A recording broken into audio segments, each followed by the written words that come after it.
Today. I hope you guys are doing well, and I hope you are ready to continue with Inkscape, Liam, because that's what we're going to do. We're going to spend some more time with Inkscape. Um, we've actually got a few more things we can do with it, and we're going to spend a decent amount of time sort of exploring those different things and getting ourselves familiar with what we can do with it. But on the whole, there is not much more that we're going to learn about the actual software itself. There are a couple more things, but uh, the next couple of lessons are going to be more of a focus on what we can do with the stuff that we make in Inkscape. But yeah, first, I mean, we'll be playing around with other stuff too, so you can see what you can do with it. Um, how was everybody's weekend? Did you have a good weekend?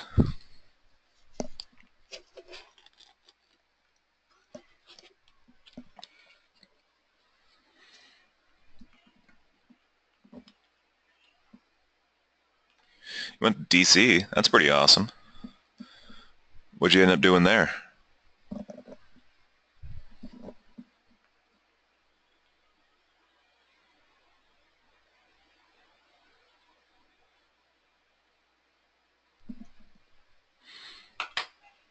I was for a church conference. Nice. Nice though.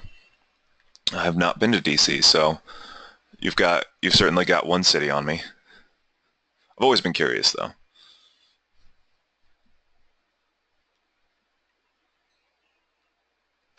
Well, I guess depending upon your interpretation, you've either got uh, one city or one region or whatever.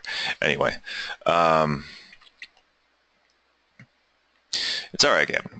We haven't really gone over anything yet, so no sweat. Anyway, last we oh nice Abigail. Don't have your headphones. Well, is that an issue?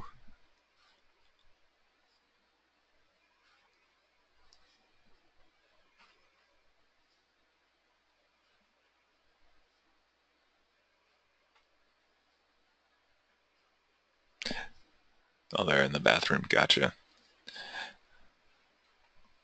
Well, sometimes you just gotta listen to music and hang out in the bathroom. I don't know. Um, yeah, I don't generally use headphones a lot because I live alone, and it's kind of weird to be sitting in your house alone and using headphones. And plus, I got speakers. I do use a headset for this, though, obviously, and I won't deny that a really nice pair of headphones can do a lot with music. But anyway, I'm getting sidetracked at this point. Yeah, basically, that's to be perfectly honest. That can be another reason why, Sam. It's not a thing that, generally happens to people, but you always go, well, what if?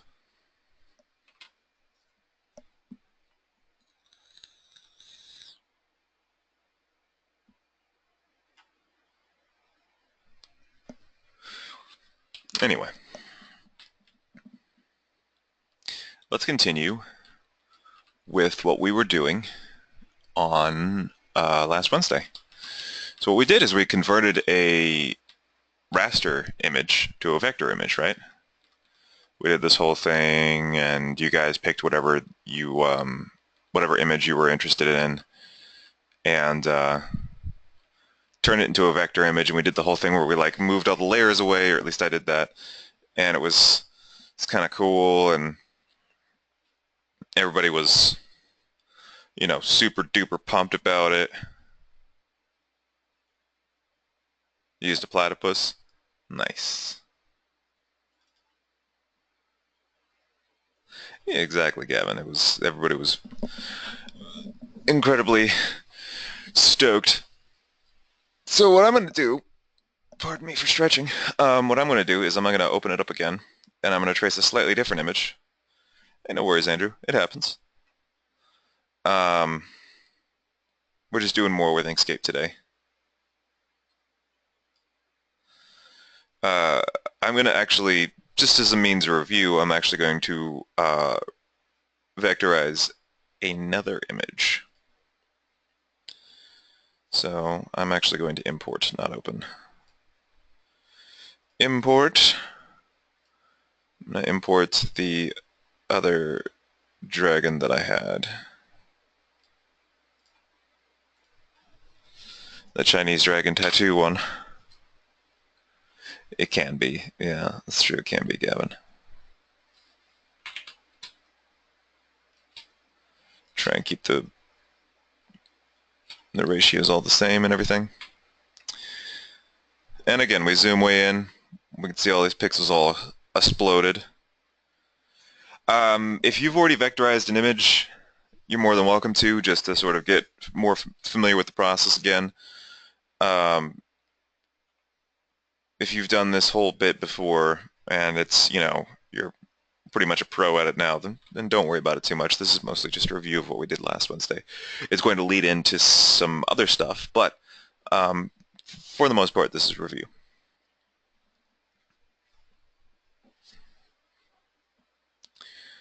But yeah, so I've got my raster image. I'm gonna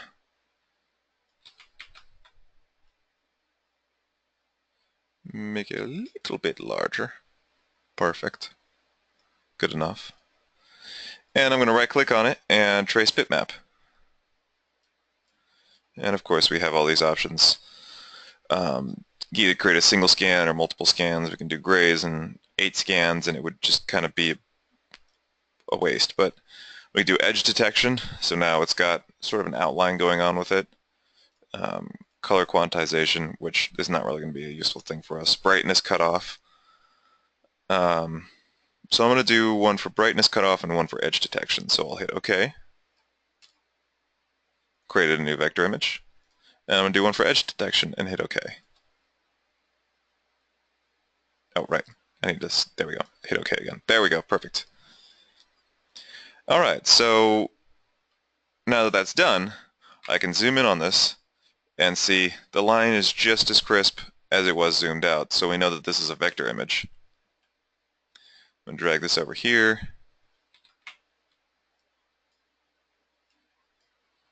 I'm going to drag out that one. So now we've got two separate vectorized versions of that raster image. Look at that clean line. Ew, gross. Awesome.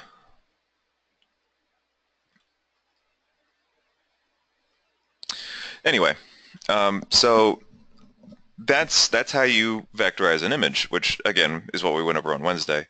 Yeah, sure. So I've got my little bitmap image here. I'm going to right click on it. Well, I'm going to click on it, left click on it once first so that it's selected. I've got the dotted line around it. I'm going to right click on it, and there's an option for trace bitmap. Click that. And it should bring up a separate window. And then in this one, you can sort of look at all the options. Shift-Alt-B also works. Trace bitmap.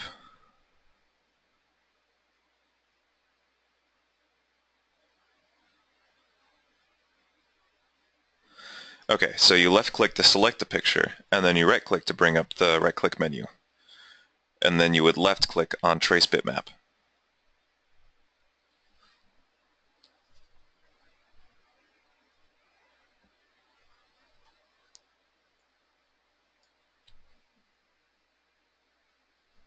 And that should bring up this window.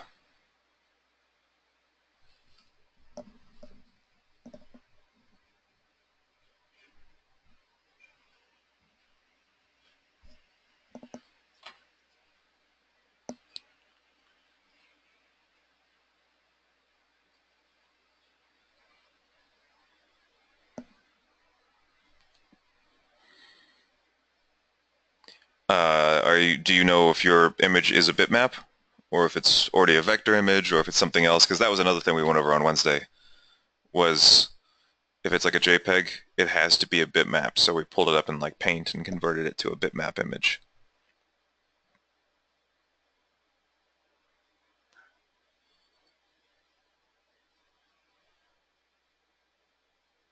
Okay, well that's good, Sam. That's good.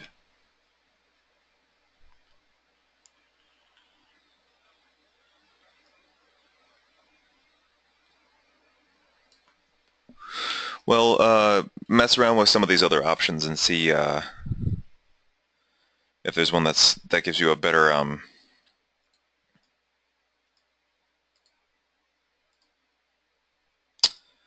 thingamajig. Words.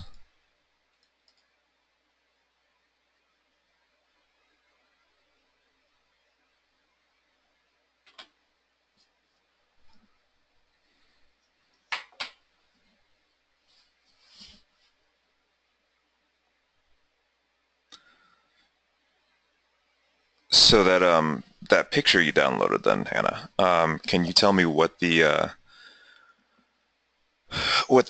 file extension is for it? The three letters that come after the dot?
Yes, no, maybe?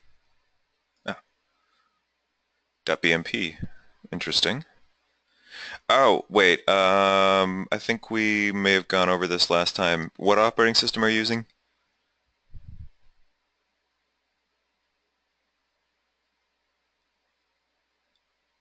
Windows 10. Okay, let's see a thing real quick. I'm gonna...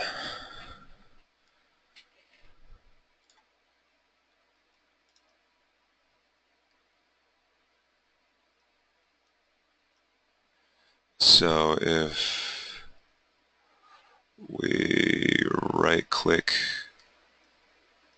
on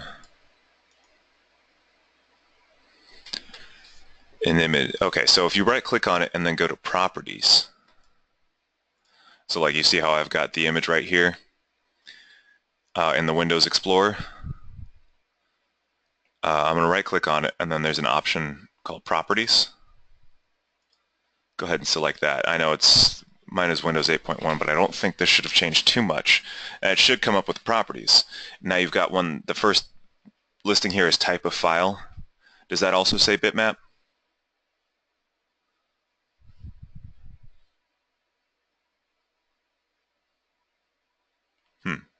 It's very strange then that it's not allowing you to trace the bitmap. Um,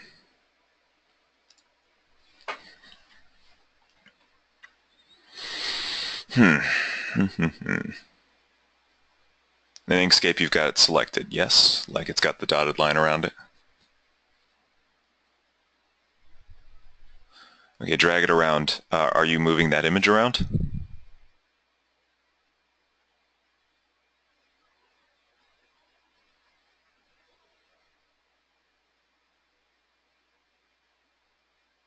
Okay.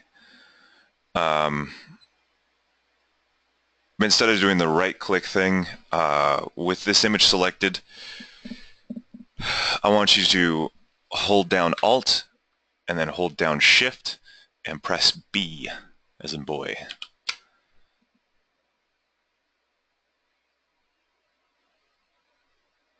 And see if that brought it up.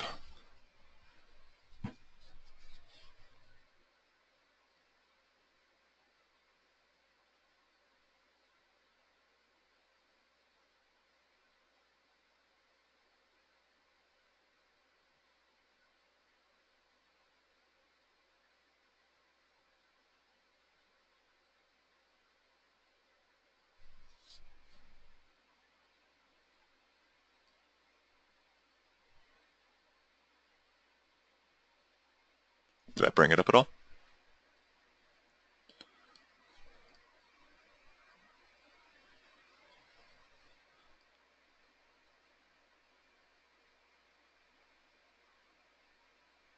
It did nothing.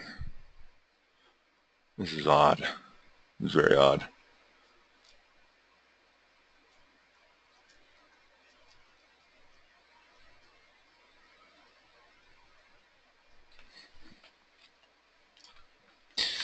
Zoom way in on your picture. Does it get super blurry and blocky when you do? Never tell me the odds. Thank you, Han Solo.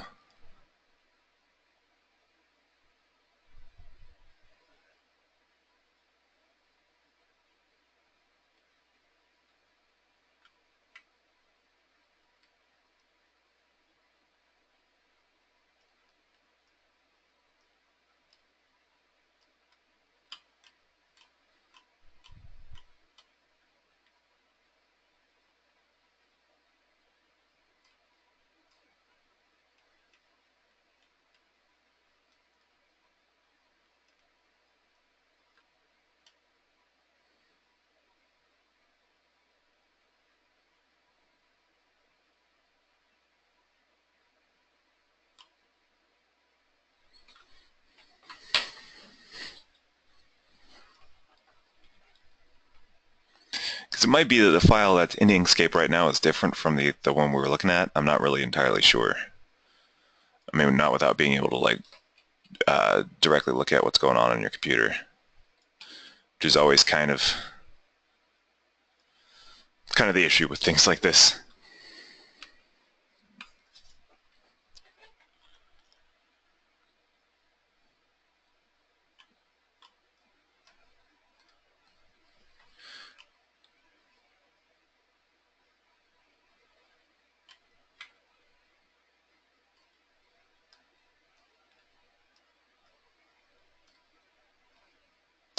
Do I have Evolve? No.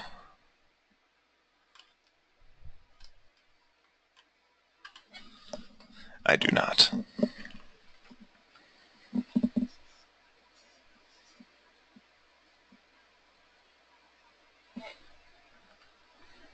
Why do you ask that?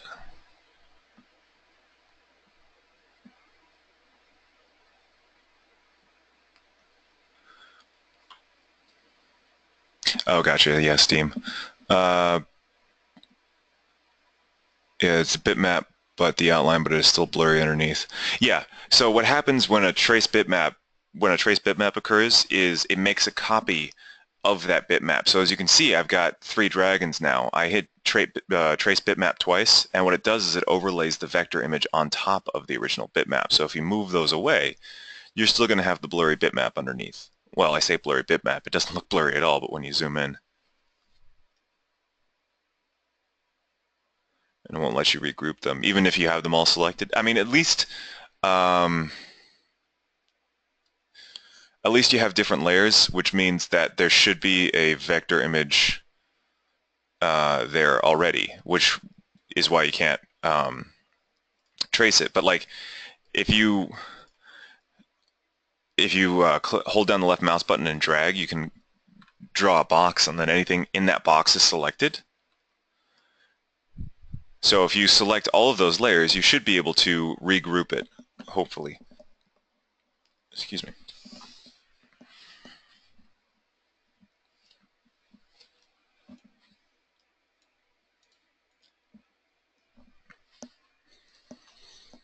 Unless they're just 2 separate bitmap traces, or several separate bitmap traces.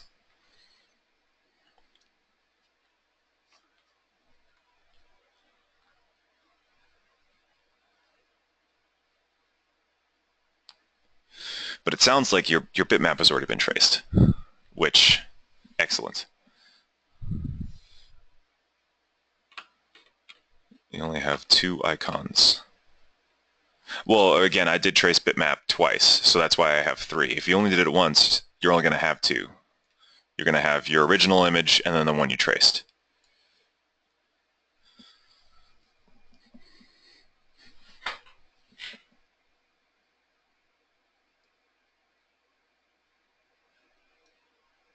One's blurry and one's an outline. So it sounds like the blurry one is your original one, and the outline one is the one that is the vector image after the tracing.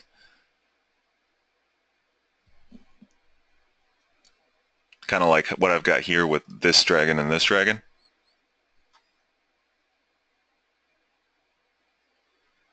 You would have to do a different kind of tracing. So if you go back to trace bitmap on the blurry one, edge detection will give you an outline. If you do brightness cutoff, it will give you a solid, generally a solid color like what I've got here.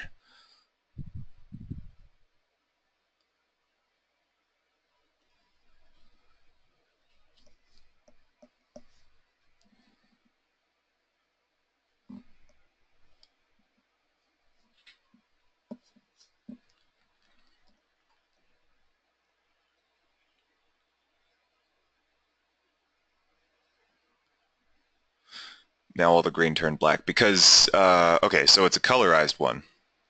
So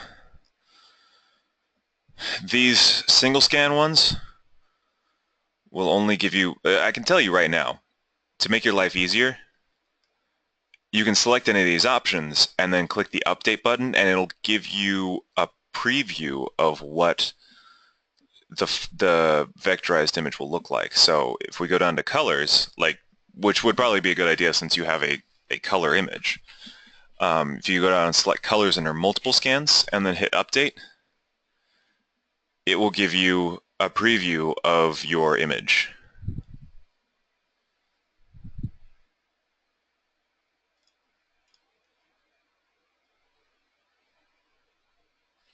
Yeah.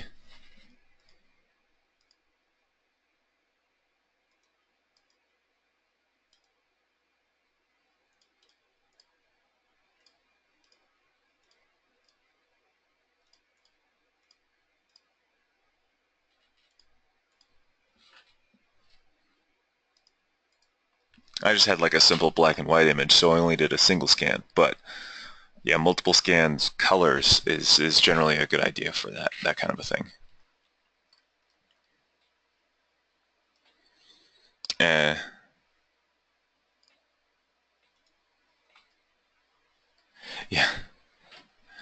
Were you able to regroup everything, Hannah?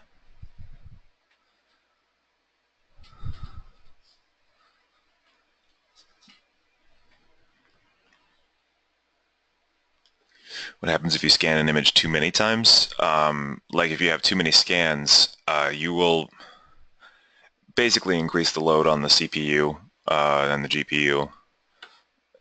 Just increase the load on the computer. At some point, it's just going to become a larger and more expensive image in terms of disk space and memory space and things like that, without really increasing the fidelity of the image. So it's not going to look any better, but it's going to be more, it's going to slow down your computer more.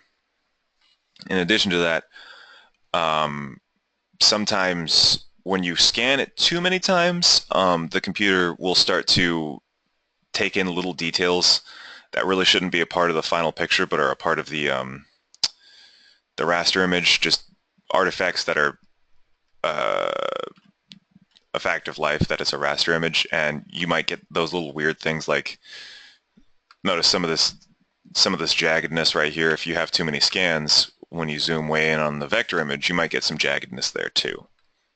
That kind of thing. Oh, okay, gotcha. All right. Well, I'm glad to see at least that that you're able to get it working again, Hannah.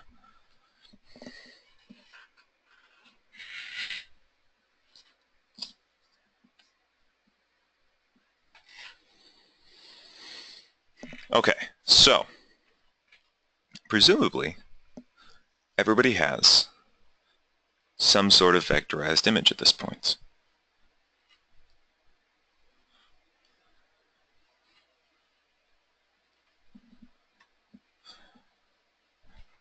I'm going to keep this outline of the dragon on the side. That I'm going to keep this one because I want it. But these other two, I'm going to select and then delete them and move this one into the center. So now I just have one image, which is my vector image.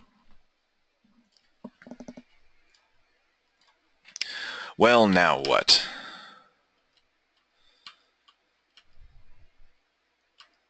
I'll tell you what.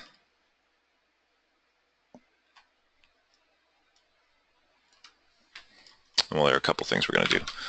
Hold on.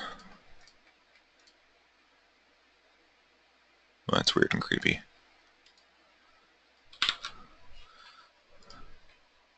First things first. I'm going to go up to File on the upper left-hand side. And we've got, a whole bunch of file options here, just like always. And I'm going to go to Document Properties. Also Shift-Control-D if you prefer. D as in dog.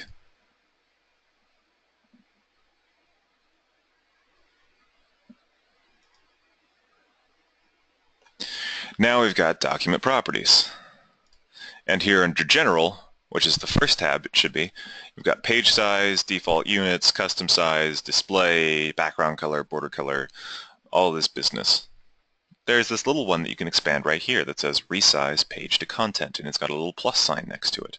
And it's just inside the custom size box. We want that one. We're going to click on that one. So we're going to resize the page to the content. In this case, our dragon. Or your platypus, or your duck, or your goat, or your whatever.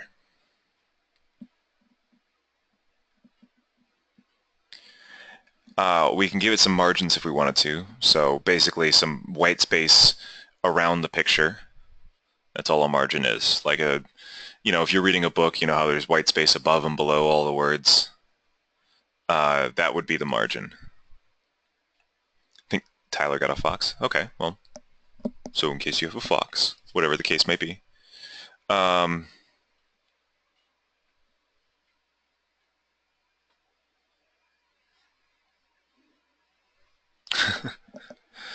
right, so now I'm just going to keep those at 0. I'm going to click this button that says Resize Page to Drawing or Selection. And in the background, you can see it just happened pretty much immediately. The canvas that we had resized itself, so it is more or less the size of the drawing that we have. Obviously, since it still needs to be a rectangle of some sort, you're going to have white space around the edges. But that's just kind of a fact of life. As long as all 4 edges are touching some part of the picture, we know that we've gotten it as small as we can. So I'm going to close that out. Now we've got our canvas to be resized to fit the image.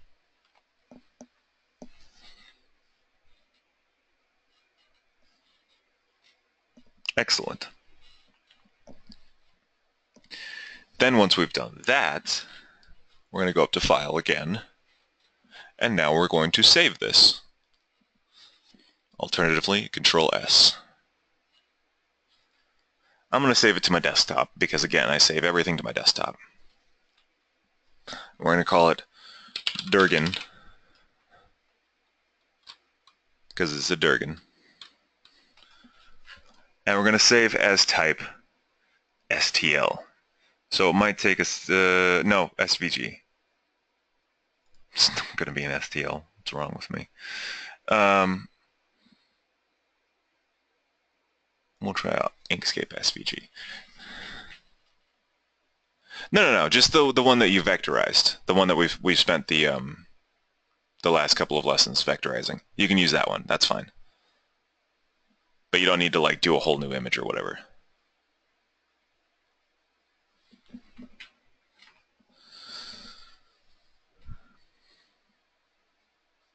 But yeah, so I've got my reduce it down to the one that you want to keep. That's why I deleted those other 2 dragons, because I wanted to keep the outline. I like the outline one the best, so I decided to keep that one.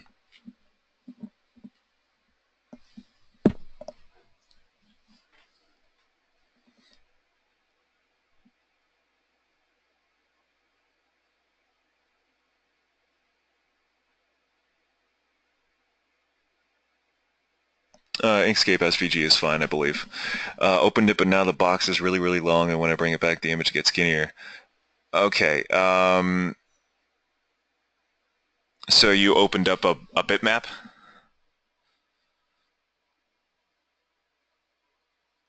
Or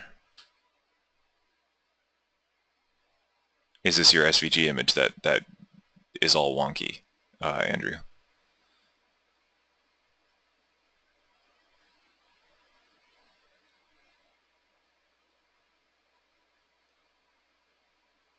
Okay, so it sounds like, see, here's the thing. Um, a bitmap or a JPEG or whatever is that we've downloaded from the internet. The size of the image, including the white space or transparent space around it, is going to be however large that the person who made the file wants it to be. So, for instance, the dragon that I imported had a whole ton of white space around it, just because the image itself had some white space around it. However, when you trace that bitmap and turn it into a vector image, that traced bitmap is going to be the size of whatever's traced. So, like, this is the size of that traced bitmap. So now the vector image. It wasn't like that on Wednesday. Might have, I don't know what to tell you then. Um, Regardless, you don't have to worry about like keeping everything inside the canvas right now. I just did that so that I had like a nicely sized image, but you don't have to worry about it. You can just vectorize it and then delete your original bitmap, and the vector image should have the proper size to it. And then you can resize it to the page to your liking.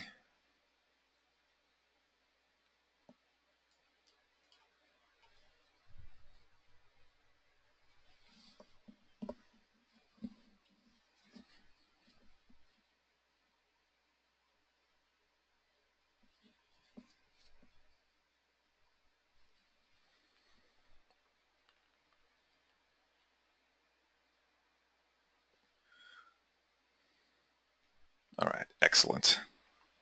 So then once you've traced it and now it's the only remaining image on there, then you resize it in document properties and then save it as an SVG.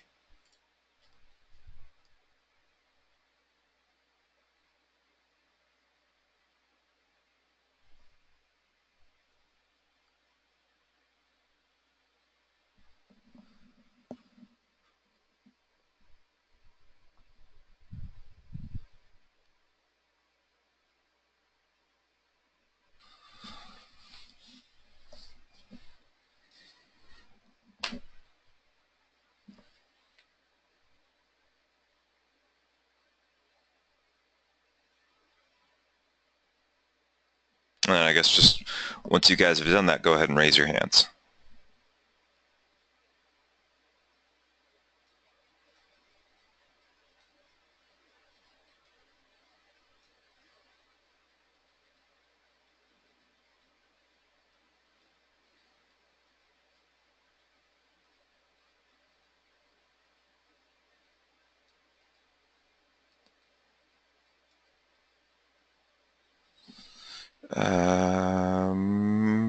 Just about everybody. Okay.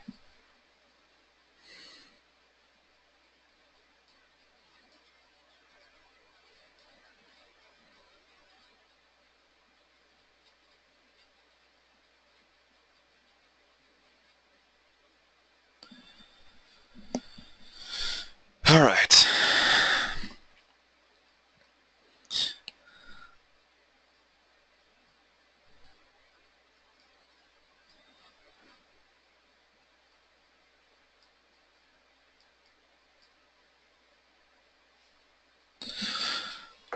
You just find a new image and attempt to vectorize it. Okay.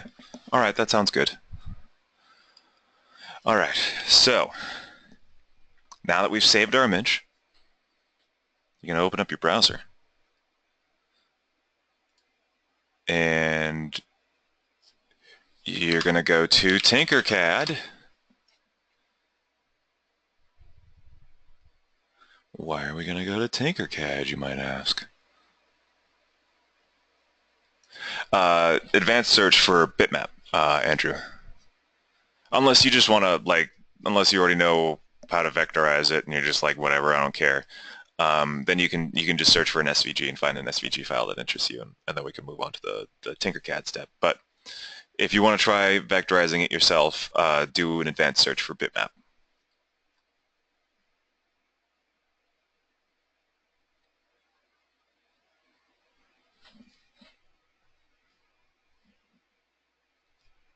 So here we are at Tinkercad.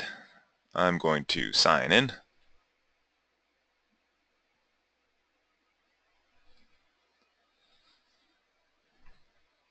And I'm going to wait for it to do its thing.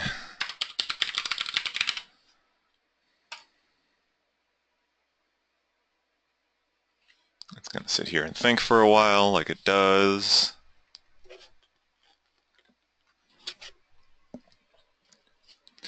Like it does.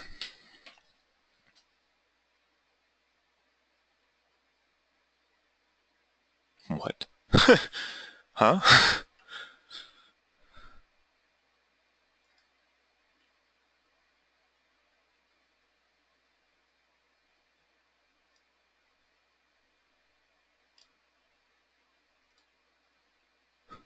Where does it say that, Caleb?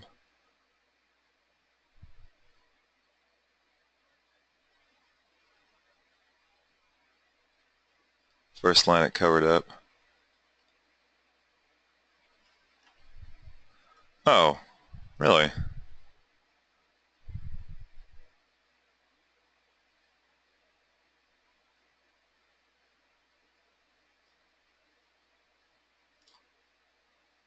I gotta see this because I don't know what. Sign in.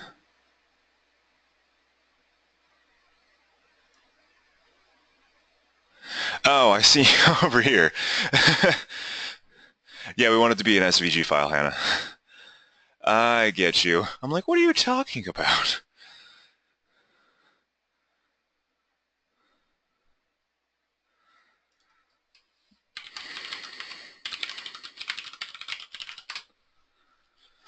Yeah, the end result is we want it to be an SVG file.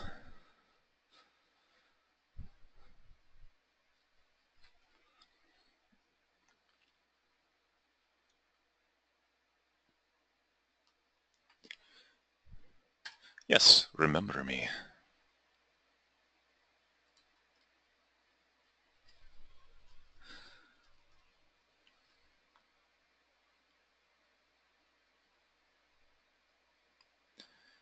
And then once I've signed in, I'm going to create a new design. But why are we messing with Tinkercad, you might be asking? Well, it's just a good thing I'm here to tell you about it.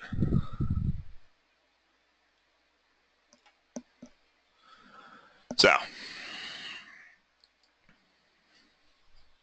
what do we have here? We have all of this stuff. The work plane, the ruler, and the boxes, and blah, blah, blah, and all the letters, and an egg.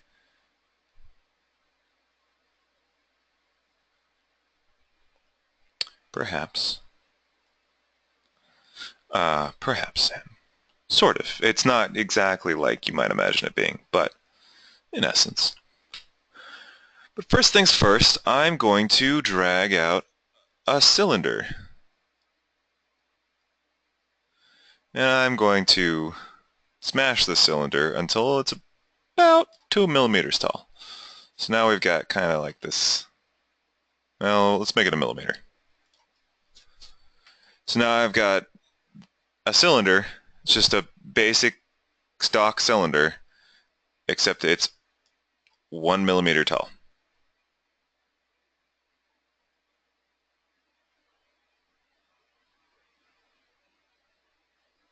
I know, it's exciting, right?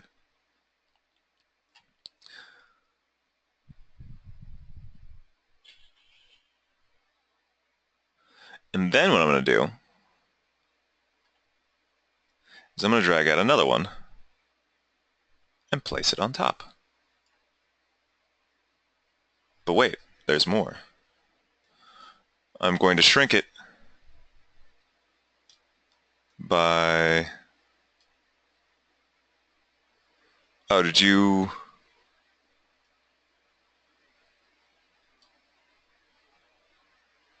I'm sorry, I didn't realize you'd asked something else there, Andrew, when you said, never mind, I found it.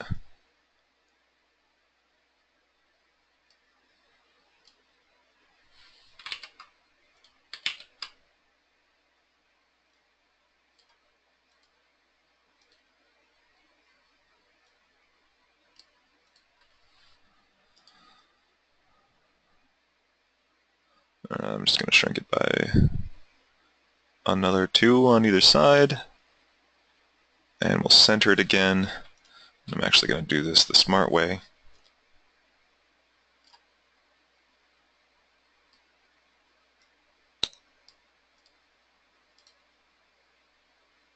Okay, it's aligned. I'm making a new object in Tinkercad. It's just a couple of cylinders right now stacked on top of each other.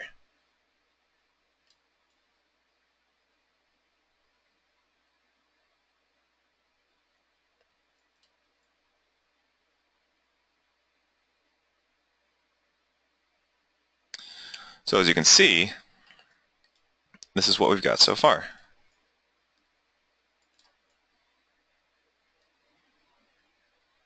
Just super duper simple.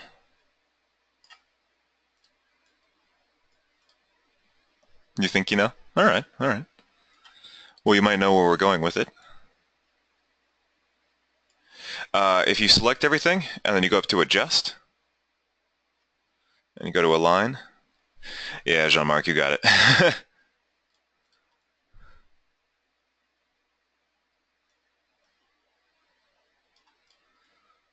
There's more that we're going to be doing with our vector stuff, I believe, on Wednesday. But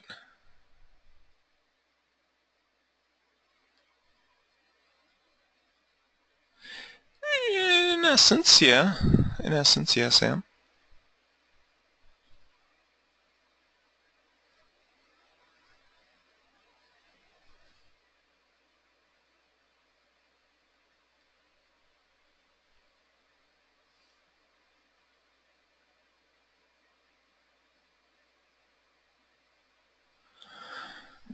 Okay, so now that we've created this, we're going to go up to Import, and we're going to choose a file to import. It could be that, yeah. And I'm going to choose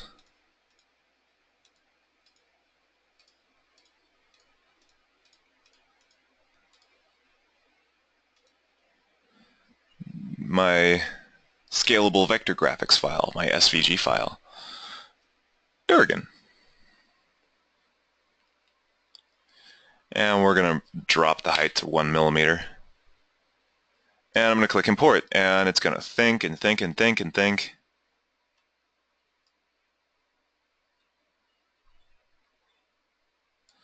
And it's going to spend a decent amount of time thinking before... There it is. It's ginormous. Look at how big it is. Oh my goodness. So now I'm going to shrink it. And I'm going to... Excuse me. Nope. Nope.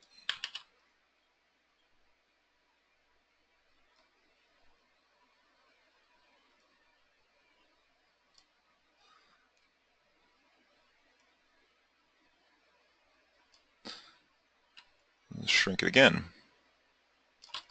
And now we're going to zoom in. Good Lord.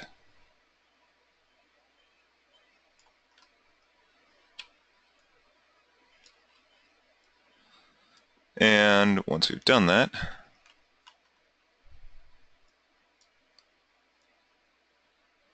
I'm just going to drag it over this. And let's see if we can't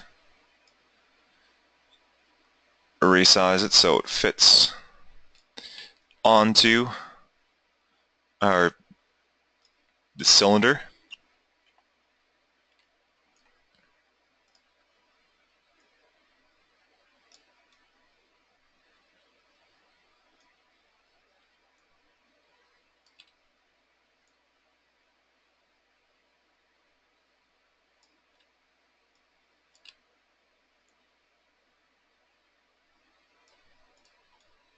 So much cooler than a duck. I agree.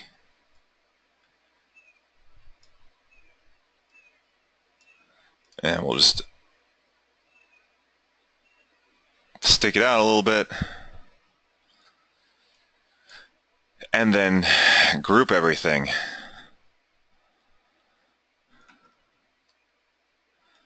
And look at that. We've now got, yeah, like a stamp or a mold or whatever you want to call it. Whatever you want to use it for. That could then be manufactured in like a 3D printer or a CNC machine or whatever. You could use this as a mold, pour some, metal onto it, and then you can make like a paperweight or like a copper checker piece or something like that. Yeah, sure, no problem, Andrew. So what I did is I just created a base. Let me undo back to that point.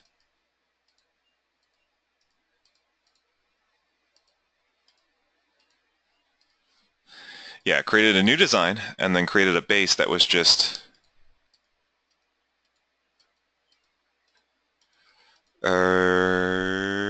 waiting. Undo more.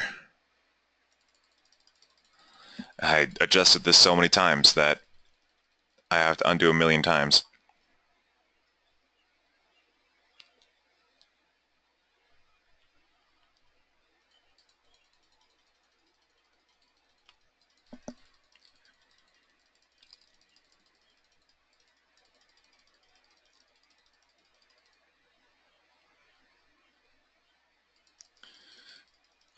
You mean for the design? Sure, it's not going to be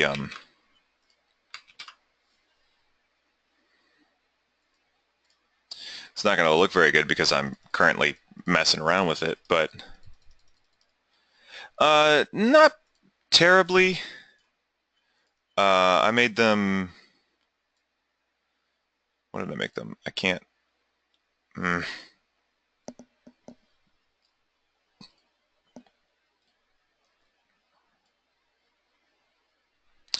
uh, you know what? If you have to, Liam, you can head out.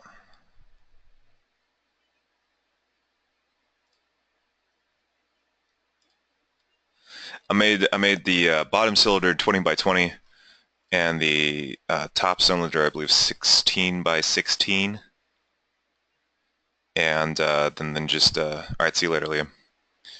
And then just the bottom one is 1 millimeter tall, and then the top one is about 2 or 3. Oh yeah, no worries, Andrew. That happens. I have a cat. I know exactly. I know the struggle exactly.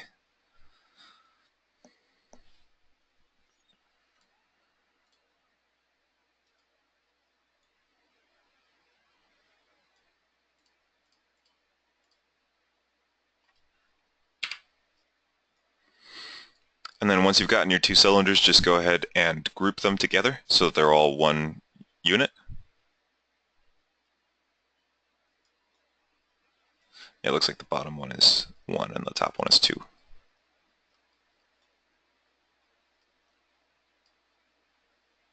Nice. So you reversed it. Awesome.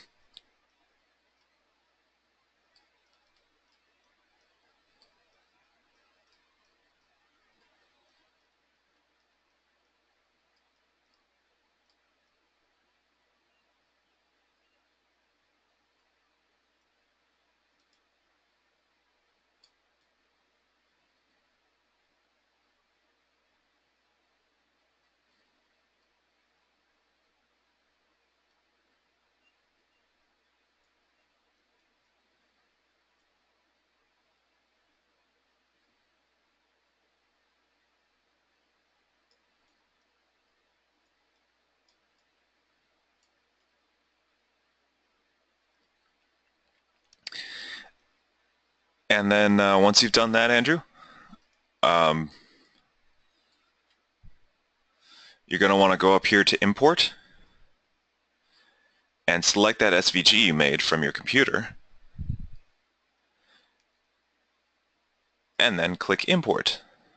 And it will spend some time sort of getting it onto and rendering in Tinkercad, at which point, once it's done, you can then like resize it and get it to fit on the cylinders. 16 by 16 by 2. So 16 by 16 by 2.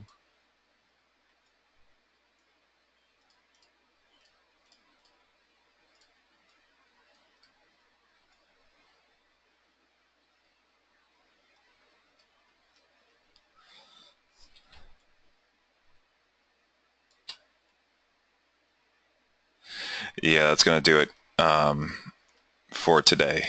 Just so you guys know. Let me do the poll questions real quick, though. All right, you too, Caleb, and see you later, Gavin. At least just so we have a few people answering it.